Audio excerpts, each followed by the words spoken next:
Have you ever thought about what would happen if one day you woke up and just couldn't control one side of your face? It sounds like something straight out of a movie, right? But it's a very real thing. Today, we're going to pull back the curtain on a condition known as Bell's palsy. I mean, just imagine it for a second. You try to smile for a photo, but only half your mouth cooperates. Or you try to close your eyes to go to sleep, and one eyelid just stays open. That's the reality for someone with Bell's palsy. It's basically a sudden misfire of the nerve that controls all your facial muscles. It's a pretty unsettling thought, so let's break down what's actually going on. For most people, this whole journey begins with absolutely no warning. It's abrupt, it's often really scary, and it can completely change your reflection in the mirror in just a matter of hours. But before the really dramatic stuff happens, there's usually one little clue, a tiny telltale sign that something's not quite right. A seemingly minor discomfort that hints at what's coming next. And it's this, a simple pain, right behind the ear on one side. You see, this is the exact spot where the facial nerve runs through a really narrow bony tunnel. That pain is the first red flag that the nerve is getting inflamed and squeezed. And then, bam, it happens. An acute paralysis kicks in. Now, the key word here is unilateral. It's a bit of a medical term, but it just means it affects one side of the face.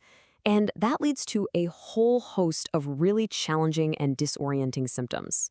It's honestly incredible how one single nerve going haywire can cause such a cascade of problems. You can't close your eye, which is actually pretty dangerous for your vision. Your face droops. Even simple things we take for granted, like sipping a drink, become really hard. And because that same nerve has a hand in taste and hearing, you might lose taste on that side of your tongue or find normal sounds to be painfully loud. Okay, so we've talked about what it feels like to the person experiencing it, but what is actually going on from a doctor's perspective?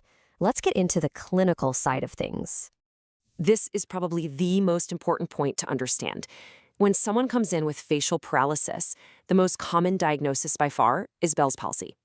But the real key word in that sentence is idiopathic. So what on earth does that mean? Well, idiopathic is basically medical speak for we don't know the cause. That's right. For the most common type of facial palsy, we don't have a definitive reason why it happens. There are theories, of course, maybe a virus or an autoimmune reaction, but nothing's been proven. So it's a diagnosis doctors make by ruling everything else out. And you can imagine how frustrating that must be for a patient who just wants to know why this happened to them. Now, while the exact trigger is a mystery, we have noticed some patterns. It can happen to anyone, that's for sure, but some groups are more susceptible. For instance, people with diabetes and women during pregnancy are at a higher risk. This is likely because of all the metabolic and physiological changes going on in their bodies that can affect nerve health. And there's also a small genetic piece to the puzzle. Yep, somewhere between 6 and 8% of people with Bell's palsy have a family history of it. Now, that's not a huge number, but it's significant enough to suggest that for some people, there might be a genetic predisposition that makes them a bit more vulnerable. Okay, so let's get to the hopeful part of the story. Because while Bell's palsy is definitely frightening, the good news is the outlook is generally really good. So let's walk through the path to recovery. Treatment usually follows 3 main paths. The first and most critical is medical therapy.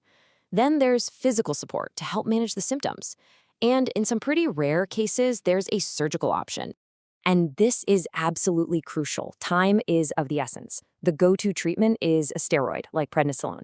Its job is to rapidly bring down that inflammation and swelling around the facial nerve. By easing that pressure, it gives the nerve the best possible chance to heal itself. And starting this within the first 24 hours gives patients the highest odds of a full and fast recovery.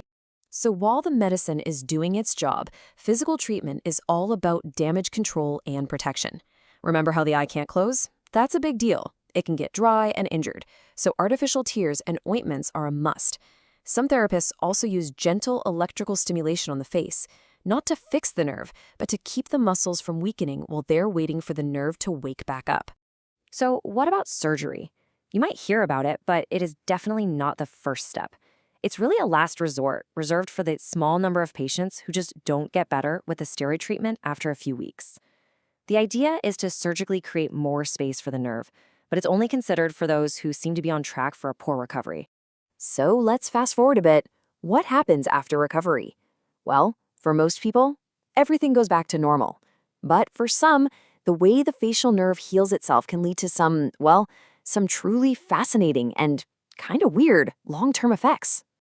But let's start with the most important number. A full 80% of patients recover completely. That's fantastic news. The nerve heals, the muscles start working again, and life goes back to normal within a few weeks or months. But for that other 20%, the nerve regeneration process can get a little creative. One of the most common outcomes is something called synkinesis. And honestly, the best way to think about it is crossed wires. As the thousands of tiny nerve fibers are regrowing, some of them might take a wrong turn and plug into the wrong muscle. So the brain sends a signal to one muscle, but another one decides to tag along for the ride. This quote from the source material just paints the perfect picture of what it's like. You go to blink your eye, and the corner of your mouth pulls up into a little twitch. Or you try to smile, and your eye squints shut without you telling it to. It's a physical reminder of that faulty nerve rewiring.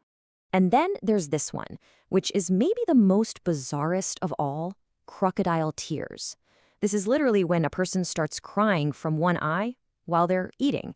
It's another case of crossed wires. The nerve fibers that were supposed to regrow to the salivary glands and tell them to make saliva for digestion, they accidentally grow to the tear gland instead. So the brain sends the signal, make saliva, but the rerouted nerve delivers it as make tears. Wild, right?